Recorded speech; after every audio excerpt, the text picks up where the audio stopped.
নমস্কার, আপনারা শুনছেন উত্তরের কণ্ঠ। উত্তরের কণ্ঠ থেকে আমি শ্রী প্রভাত বসাক, তুফানগঞ্জ, কুচবিহার। বাঙালি হিন্দু হওয়াটা কি অপরাধ?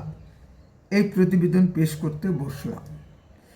এই প্রতিবেদনটি মুসলিমদের তো ভালো লাগবেই না, অনেক সেকুলার হিন্দুও বিষয়টি হজম করতে পারবেন না। কারণ যারা বাংলাদেশে মুসলিমদের গোতা খেয়ে পালিয়ে ভারতে আশ্রয় নিয়েছে সেই সকল হিন্দুরা বড় সেকুলার। যেমন ধরুন, পশ্চিমবঙ্গের প্রাক্তন মুখ্যমন্ত্রী জ্যোতি বসু ঢাকা বিক্রমপুরের লোক। যেমন ধরুন, প্রমোদ দাশগুপ্ত ফরিদপুরের লোক। বেশি উদাহরণ টানার প্রয়োজন নেই। এরা গরিব শ্রমজীবী মানুষের জন্য আজীবন কাজ করেছেন। ঠিক আছে, কিন্তু প্রশ্ন হলো, বাংলাদেশে কি গরিব শ্রমজীবী মানুষ ছিল না? সেখানে আন্দোলন সংগঠিত করা তাদের পক্ষে সম্ভব হয়নি। এপারে হিন্দু অধ্যুষিত পশ্চিমবঙ্গে আশ্রয় নিয়ে আন্দোলন সংগঠিত করতে হয়েছে, কারণ র্যাডিক্যাল ইসলাম ছাড়া অন্য কোনো মতবাদকে সহ্য করে না। আজকের বাংলাদেশে কি হচ্ছে তা নিয়ে ভারতের পার্লামেন্টে বিশ্বকাপানো আলোচনা হয়েছে। দুইজন বিজেপি এমপি বক্তব্য শুনে আছে। একজন পশ্চিমবঙ্গের রানাঘাট থেকে নির্বাচিত সংসদ সদস্য শ্রী জগন্নাথ সরকার ও অন্যজন উত্তরপ্রদেশের মথুরা থেকে নির্বাচিত সংসদ সদস্য শ্রীমতী হেমা মালিনী। আসুন আগে বক্তব্যগুলি শুনে আসি, তারপর আলোচনায় আসি। বাঙালি হিন্দু হওয়া কি অপরাধ? পশ্চিম বাংলার ওপারে, কাঁটাতারের বেড়ার ওপারে বাংলাদেশ নামক দেশটি 1947 সালে তৈরি হওয়া একটি দেশ।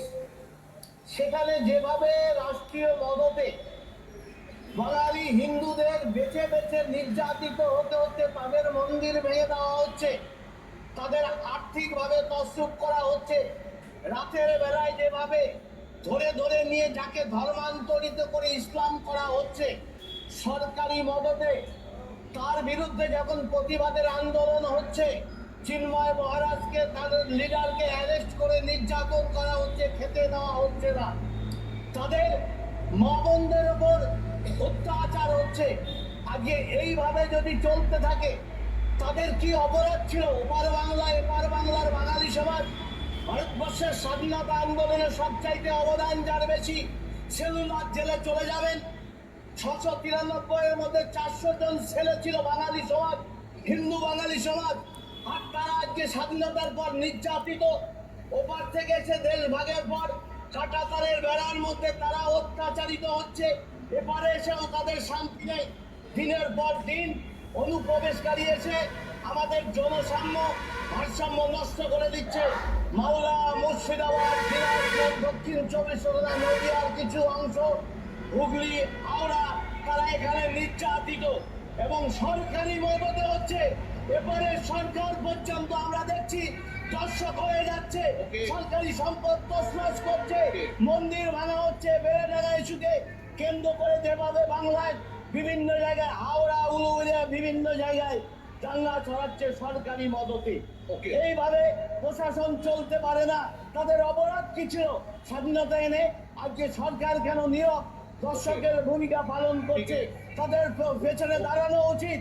আজকে যারা দেশ ভাগের জন্য দাবি করেছিল, সেই মুসলিম লীগ, তারা বলেছিল এবারে মুসলিমরা তাদের ধর্ম আচরণ করতে পারবে না। কিন্তু আমরা দেখছি পৃথিবীর সবচাইতে মুসলিম সমাজ এখানে ভালো আছে। আমি সেই যারা দেশ ভাগের পক্ষে সওয়াল করেছিল তারা কেন বলছে না আজকে বাংলাদেশের প্রয়োজন নেই, পাকিস্তানের প্রয়োজন নেই, আমরা মিলে এক হয়ে থাকি, আমাদের দেশ ব্রিটিশ ভাষাকে। তাই আমি বলবো, কল্যাণদার মতো লোক তিনি যেমন বলছেন দাঁড়িয়ে যে ওয়াকাফ কয়জন নামাজ পড়লে সেটা ওয়াকাফের প্রপার্টি হয়ে যাবে। ধন্যবাদ। Our Hindus and Hindu temples, especially ISKCON and ISKCON devotees. Continuous attacks on Hindu temples are going on. safety and security of Hindu minorities are under threat. They are facing atrocities under the hands of radicals. ISKCON International Society for Krishna Consciousness is established all over the world. Nearly 1,000 centers are there today. They are known for spreading Vedic culture all over the world and spreading Krishna consciousness and peace. And they are doing a great, wonderful work for humanity. I am a Krishna Bhakt myself and a devotee of ISKCON. Krishna हमारे हृदय में हैं और मैं उनकी पावन नगरी मथुरा की प्रतिनिधि हूँ और इस सदन में हूँ। हमारे पड़ोसी बांग्लादेश में जो हिंदुओं के साथ अत्याचार और मंदिरों पर हमले किए जा रहे हैं और कृष्ण भगवान की पूजा को रोका जा रहा है, आपने कह दिया उसे मैं पीड़ित हूँ और मेरे साथ देश के करोड़ों कृष्ण भक्त पीड़ित हैं। भगवान चैतन्य महाप्रभु का मूल स्थान है बांग्लादेश। उनके बिताए हुए बहुत सारे स्थान कृष्ण अभी मंदिर बन चुके हैं सदियों पहले से, इसीलिए वहाँ पर आप बांग्लादेश में बहुत सारे मंदिर देख सकते हैं।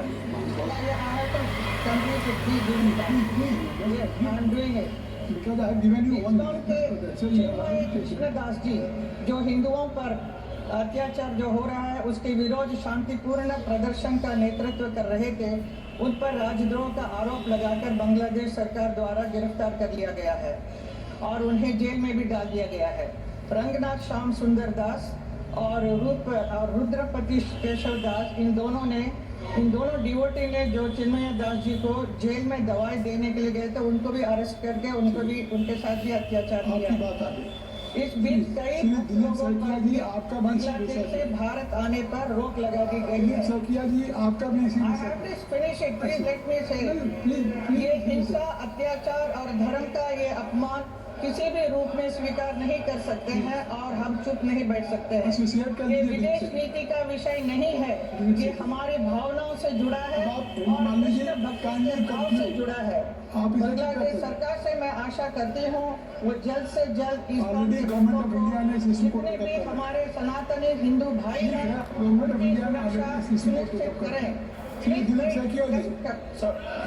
ভারতের স্বাধীনতা আন্দোলনে সবচেয়ে বেশি রক্ত দিয়েছে বাঙালি হিন্দু সমাজ।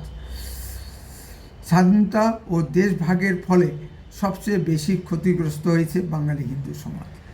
চট্টগ্রামের মাস্টারদাস সূর্য সেন বা রংপুরে প্রফুল্ল চাকি বা ময়মনসিংহের বিপ্লবী তৈলক্ষ্যনাথ চক্রবর্তী বা ঢাকার বিনয় বাদল দীনেশ কি এই স্বাধীনতার জন্য জীবন উৎসর্গ করেছিলেন? আজ রবীন্দ্রনাথের স্মৃতিবিজড়িত পূর্ব বাংলা স্বদেশ নয় পরদেশ। সুতরাং পূর্ববঙ্গে হিন্দু সম্প্রদায়ের স্বাধীন ধর্মাচরণ ও মান সম্মান নিয়ে বসবাস করা সম্ভব হচ্ছে না। বর্তমান ইউনিট সরকার সিদ্ধান্ত নিয়েছে হিন্দুদেরকে কৃষ্ণ নাম জপে কীর্তন করতে দেওয়া হবে না। হিন্দুদেরকে সরকারি মদতে রাতের অন্ধকারে বাড়ি থেকে জোরপূর্বক তুলে নিয়ে গিয়ে ধর্মান্তরিত করা হচ্ছে। সরকারি চাকরি বাঁচাতে অনেক হিন্দুকে ইসলামে ধর্মান্তরিত হতে হচ্ছে। আর এসব খবর যখন এপার বাংলায় আসছে তখন ইউনূস সাহেব বলছেন এগুলো সব ভারতের অপপ্রচার। ভারতে কি মুসলিমদের ধর্মাচরণে বাধা দেওয়া হয়? কোনো নজির দেখাতে পারবেন? সারা পৃথিবীর ভিতর একমাত্র ভারতেই মুসলিমরা সুখে শান্তিতে বসবাস করছে। সারা বিশ্বে একমাত্র মুসলিম দেশগুলিতেই অন্য ধর্মাবলম্বীদের ধর্ম আচরণে বাধা দেওয়া হয়। ভিডিওতে দেখা যাচ্ছে একটি হিন্দু ছেলে ইসকন বা হরে কৃষ্ণ কীর্তন করে বলে তাকে মুসলিমরা কান ধরে উঠবোস করাচ্ছে। এই হলো স্বাধীন ইউনূস সাহেবের বাংলাদেশে হিন্দুদের ধর্মাচরণের নমুনা। বাংলাদেশি বুদ্ধিজীবীরা যুক্তি তুলেছেন হিন্দুরা আওয়ামী লীগ করে বলে তাদের উপর অত্যাচার হচ্ছে। একটি গণতান্ত্রিক স্বাধীন দেশে যে কেউ যে কোনো দল করতে পারে, সেই হিসাবে হিন্দুরা হয়তো আওয়ামী লীগের সমর্থক। যদিও আওয়ামী লীগের আমলে হিন্দুরাও কম অত্যাচারিত হননি এবং শেখ হাসিনার প্রধানমন্ত্রিত্বকালে হিন্দুদের উপর হওয়া সাম্প্রতিক হামলার কোনো বিচার করেননি শেখ হাসিনা। উপরন্তু বাংলাদেশের সুপ্রিম কোর্টের হিন্দু প্রধান বিচারপতি এস সিনহাকে লাথি মেরে তাড়িয়ে দিয়েছেন এবং হিন্দুদের মনে এতে গভীর ক্ষতের সৃষ্টি হয়েছে। দ্বিতীয় কোনো বিকল্প না থাকায় হিন্দুরা আওয়ামী লীগ করে। এখানে প্রশ্ন হতে পারে, মুসলিমরা কেন জামায়াতে ইসলাম দল করে? হিন্দুদের বেলায় যত সব দোষ আর মুসলিমদের বেলায় 7 খুন মাপ। এখন বাংলাদেশে আইন বলে কোনো পদার্থ আছে নাকি? সব চলছে মব লিঞ্চিংয়ের কেরামতিতে। যে হিন্দু উকিল বাবু চিন্ময় প্রভু হয়ে মামলা লড়তে গিয়েছিলেন তাকে মেরে হাসপাতালে পাঠিয়ে দেওয়া হয়েছে। কোনো উকিল বাবুই চিন্ময় প্রভুর হয়ে মামলা লড়তে সাহস পাচ্ছেন না। এমনকি এক মুসলিম ইউটিউবার নাম গোলাম রনিশা বেশ ভালো বলেন, তাকেও সত্য কথা বলতে 7 বার ঢোক গিলতে হচ্ছে এবং ক্ষমা চাইতে হচ্ছে। বিদেশের মাটিতে বসে ইউটিউবার পিনাকি ভট্টাচার্য ও ইলিয়াস হোসেনরা যা তা বলতে পারে, কিন্তু বাংলাদেশের মাটিতে বসে বাংলাদেশের সমালোচনা তারা করতে পারবেন কি? কই, আমরা তো ভারতের মাটিতে বসে প্রধানমন্ত্রী বা মুখ্যমন্ত্রীর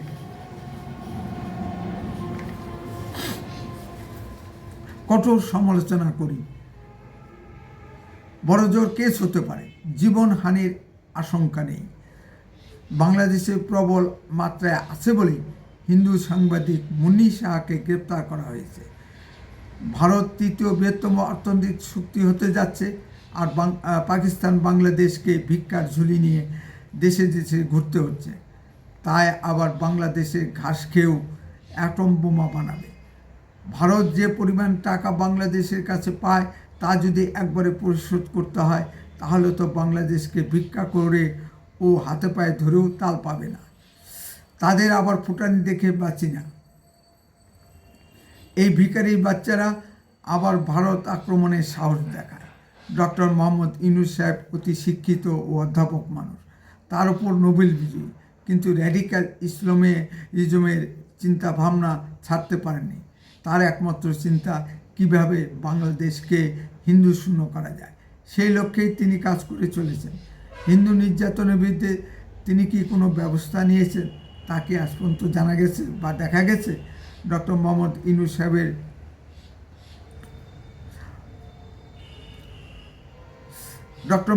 ইউনূস সাহেবের মেয়েরা বিকিনি পরে বা আধার পোশাক পরে বা অর্ধলঙ্গ হয়ে বিশ্বের সব জায়গায় ঘুরে বেড়াবে, আর সাধারণ মুসলিম ঘরের মেয়েরা বোরখা পরে ভদ্রভাবে বাজারেও যেতে পারবে না।